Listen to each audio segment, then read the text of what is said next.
Ian Pryor is a great patriot who's trying to save the country, trying to save our kids.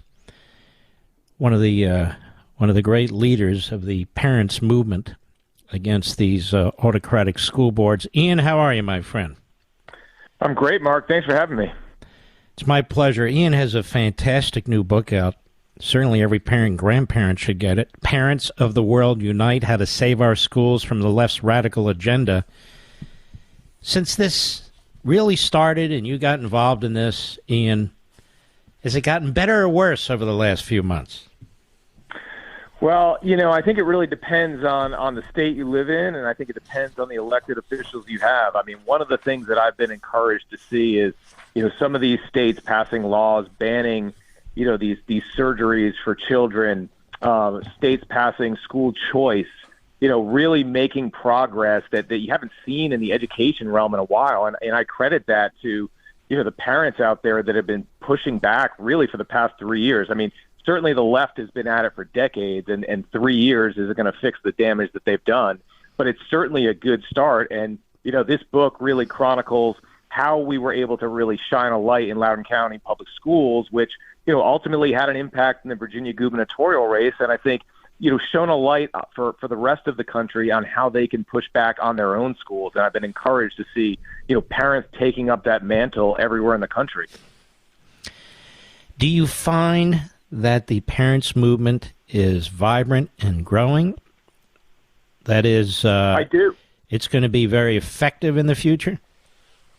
I do. I see no signs of it waning. Obviously the House GOP has introduced this Parents' Bill of Rights, but, you're seeing throughout the country different groups popping up. I mean, there is no shortage of parents that are reaching out to me on a near daily basis with issues in their school, asking for advice on, best approaches to handle their woke school board or their woke school superintendent.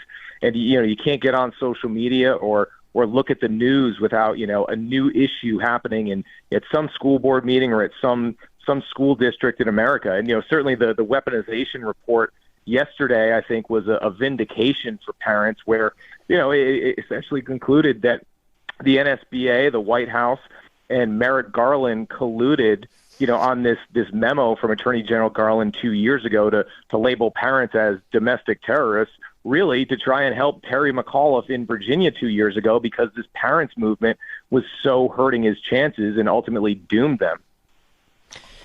And the report concludes also, having checked with the U.S. attorney's offices around the country, through Landmark Legal actually, that there was no increase in attacks or crimes that merited this memo at all. Isn't this shocking? It is, and it should frighten every American that, you could weaponize the Federal Bureau of Investigation, the Department of Justice, along with this left-wing National School Board Association, which, I don't know if it's defunct now, but certainly a bunch of state school board associations pulled out to save face, although I'm sure they have the same philosophies.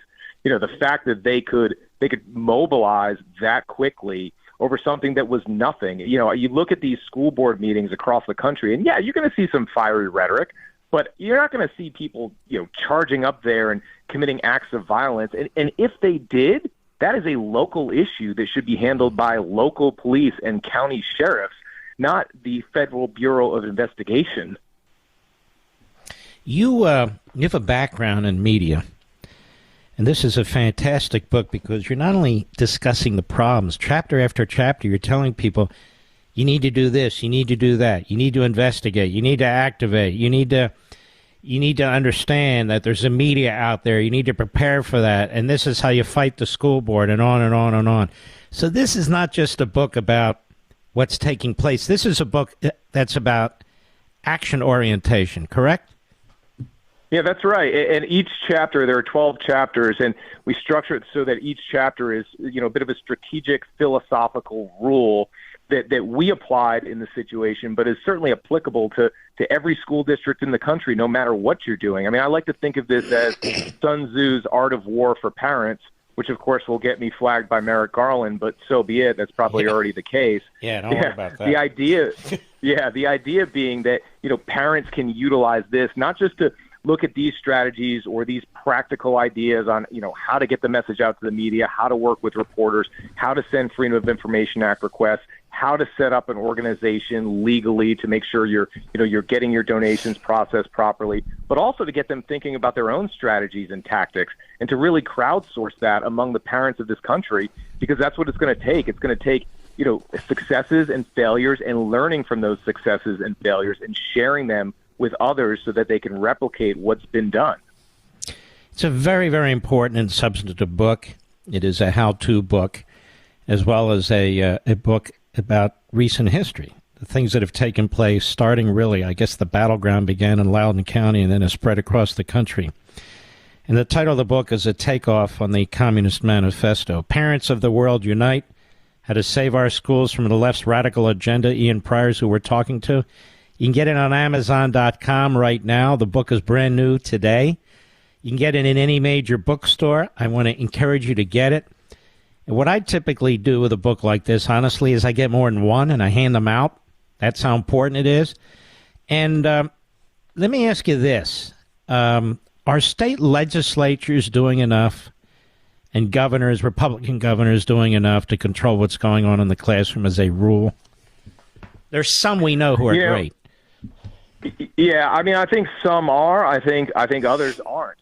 And certainly it falls upon the states, not the federal government, to really manage what is going on in the states. Because, look, if you put the federal government in charge of this, that might go great when you have a presidential administration that is favorable towards parental rights. But, what happens when you get the Biden administration? It's not going to go well. So it really falls upon the states to enforce their constitutions, to enforce their laws, and to pass new laws. For example, there are states out there that have statutory parental rights protections, but there's no enforcement mechanisms.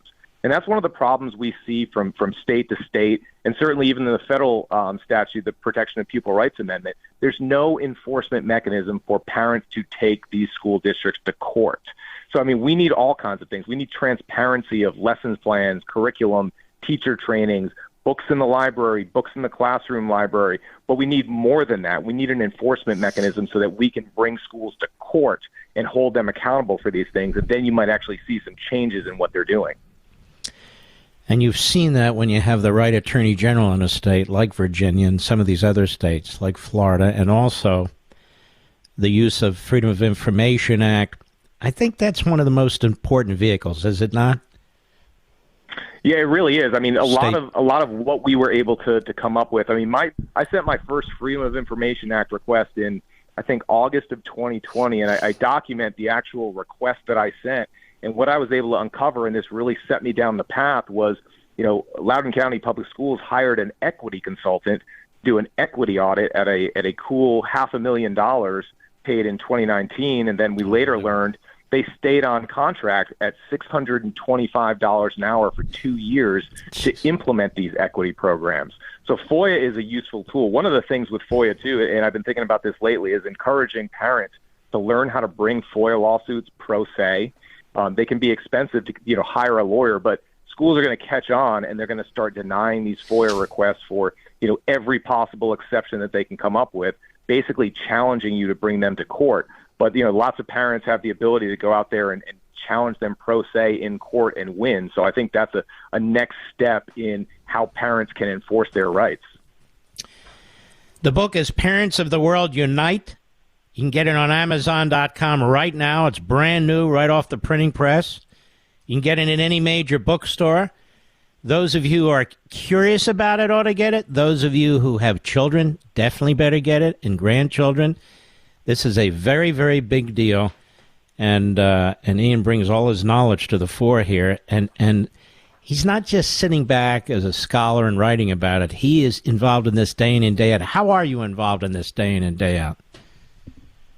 Well, I'll tell you, obviously in 2021 and 2022, much of that is documented in the book. In 2021, we launched a major petition gathering event to try and remove some school board members. And we were successful in a little bit of that, but we got over 25,000 signatures. And the real importance of that was twofold. One, we got to talk to thousands of parents across our school district to get information, to understand what was happening at the different schools, and from teachers too. I mean, teachers can be a very good resource. They're in there, they're not protected, but they're often willing to share their information with parents to allow them to act. In 2022, I mean, we really dug in through our FOIA requests, targeting the sexual assault that was covered up in 2021 that resulted in the second one, and we tried to get as much information out as possible into the public domain that we were able to discover through both FOIAs and our own intelligence networks in the school system.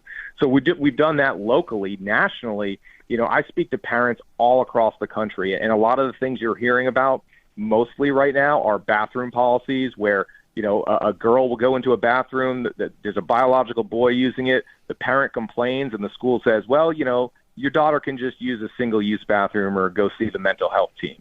Well, that sounds a lot like sex discrimination to me. The other thing that we hear a lot about is schools and their policies that are never voted on, by the way, where they keep secrets from parents if a child comes in and says, I want to identify as a different sex today. They won't tell the parents. Parents are frustrated with that. They're trying to take action. At America First Legal, where I work, that's one of the areas we're focused on is taking these actions to court.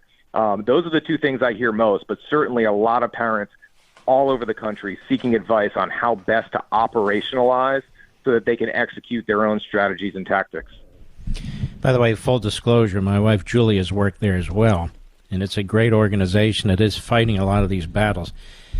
Your book is endorsed by a number of heavy hitters: Don Trump Jr., Pete Hegseth, Ben Carson, Elise Stefanik, Newt Gingrich. Did you ever think you'd be in a position like this, fighting this particular battle?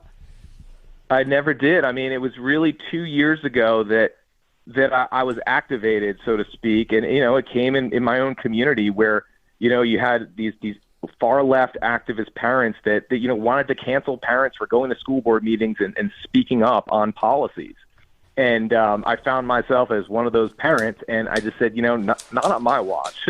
I'm not going to let that happen. I don't want our school system building mentally weak children that become mentally weak adults that seek to always make excuses and then bully others for having a different point of view. And, at the top of your show, the introduction says liberals hate this show. Well, one of the jokes I make right now is that I think that when people buy this book, they should buy an extra copy for, their woke neighbor or their woke cousin, and get that copy before April Fool's Day as a joke, because they're going to hate this book because it really exposes, what they are up to and their mindset. The book is great. It's very, very important for as many parents and grandparents and teachers who are serious people, those who are, to get their hands on it. It really is fascinating, and I like the way you write it. It's written rule number 1, rule number 2. It's very, very well done, very easy to understand. The book is Parents of the World Unite, How to Save Our Schools from the Left's Radical Agenda. Parents of the World Unite. Go on Amazon.com right now and grab your copy.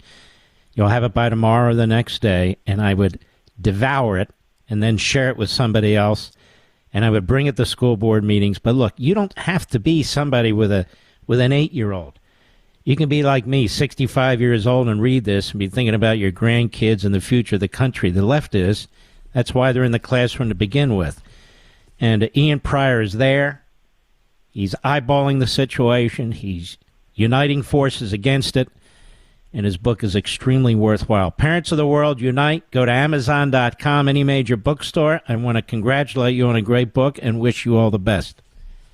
Thank you very much, Mark, and thanks for having me. Well, it's my pleasure.